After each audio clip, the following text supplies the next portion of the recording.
মাত্র ছোট্ট এক হাতের একটা জায়গায় আপনাকে শুয়ে যেতে হবে, আমাকে শুয়ে যেতে হবে, আমাদের সবাইকে শুয়ে যেতে হবে। হয়তো সেটা কালকেও হতে পারে, সেটা পরশুদিনও হতে পারে।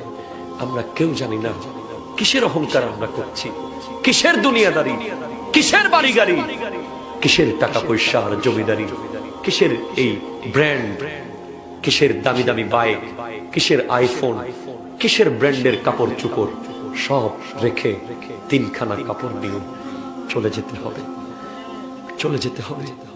কবি বলছে, দুই দিনের দুনিয়াতে কত জনের দেখা, হাসি খুশি সব ছেড়ে যেতে হবে একা। যাওয়ার জন্য নেওয়ার জন্য আসবে একটা কাঠের গাড়ি, সেই গাড়ির শেষ স্টেশন কবর হবে বাড়ি।